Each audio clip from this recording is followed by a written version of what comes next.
Hello, hello. Another cool, brisk morning today. Today's going to be a cool day, which is great. We're sort of back to normal operations. These two fish over here, they're doing good. You can see they're pooping clean.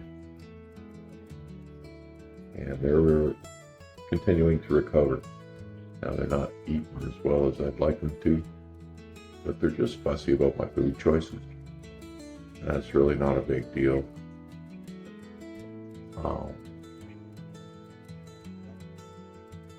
just keep going on shrimp, mainly shrimp and bloodworms for now. They will eat kibble. They're getting a little less scared. And it can just take new discus a few weeks to get used to a new environment. The other two are doing great. And those two were nearly dead when I brought them home. They're still recovering. This tank is doing wonderfully. Everyone in it is absolutely perfect. That's one of the new guys there. That's another new guy there.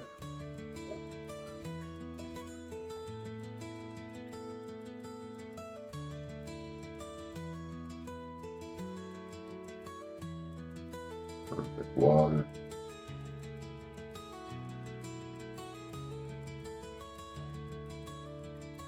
So that's how we do it in the north. And then up here we got these two guys. You know, too much stacked on the shelf, but they paired off in the main tank. And that's the big girl, one of my oldest females, and I know she's produced babies before. This male has tried to mate with Big Red and got nowhere. But now they're pairing off, and they were getting ready to lay eggs. So I just moved them up here a few minutes ago, and they're already like checking out the cone and starting to dance because they were about to start anyway. So the hormones are active. They'll probably lay eggs today, and we'll see what happens with them. I've got the mesh in place, sort of save babies from the overflow. And that tank gets pure UV water, so we'll see what happens. They're dancing and they're looking at the cone. These two have actually been cone pointing, but I think it's just because they're scared. They're certainly not in any condition to breed. It's funny because the one I thought that was going to die for sure out of the two is almost no bars, but still needs to gain weight. And then the other one, I don't know, you know. Like I said, they were both knocking on death's door. I'm surprised they're even still with us. So if they can recover, this water will do it for them. So I had the angels separated, one up here, you know, and the Severums, and the other two angels down here, or one angel down here. But now I've moved the angel down here because this parrotfish has been laying eggs in the Oscar tank. So she's a female. Of course, when it comes to these orange ones, the males are all infertile. But I do know that this male blue polar parrot is fertile. I got another one too. I might take him out and put him in here. The hope is she's gonna lay eggs soon again, and maybe they'll pair up when the time comes. I don't know what that will produce, but they should be compatible, and we'll see what happens with them. And over here we have our big clutch of very successful babies growing like mad. They're just all over the place.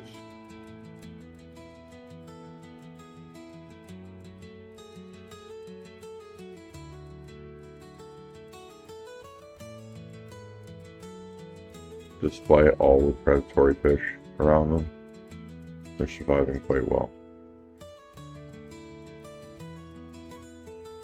Parents did a great job defending. It's pretty cool to watch.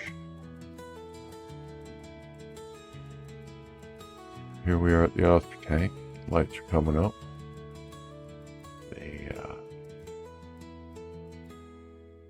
The temperature had gotten quite warm, and it's actually still above normal.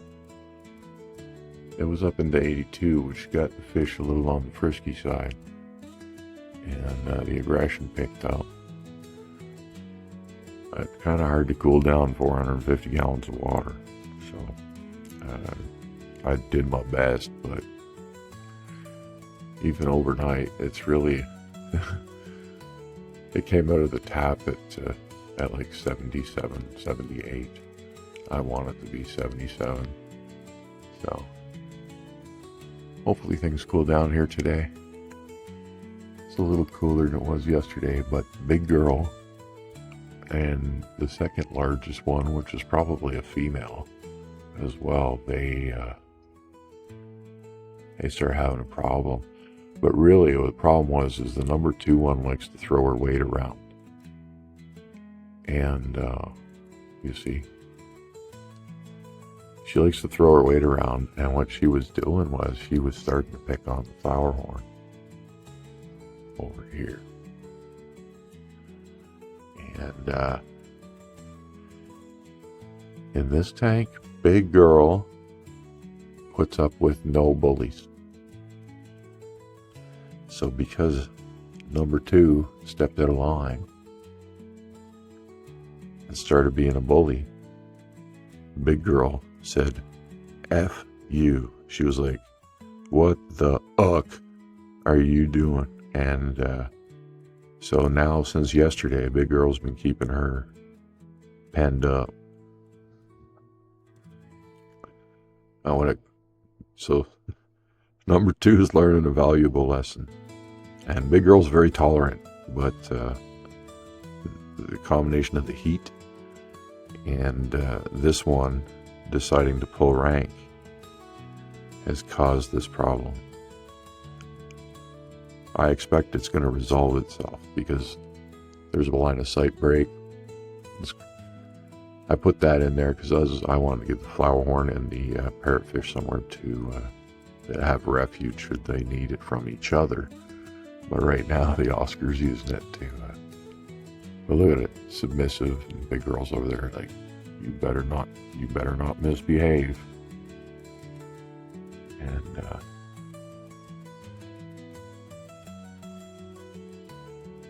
that's today's dynamic in the Oscar tank. Nobody's damaged anybody,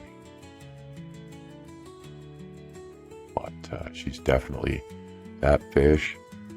Big girl went at her, and that fish is fucking terrified now.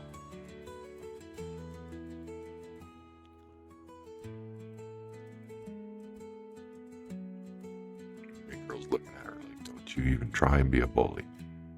I'm done with your crap. I love this tank. That flower horn just getting along. It's almost like the flower horn just became number 2. And number 2 just got put on a timeout. Moving on up in the world he is. And then I took away this parrotfish's mate because he's infertile. I mean, I should give him a try, but he's definitely going to be infertile. The odds of him being fertile are almost slim to none. So I'm going to try her with that fish I know. Everyone else is doing good. Water levels are great. Water quality is perfect. And that's how we roll here in the north. Thanks for watching.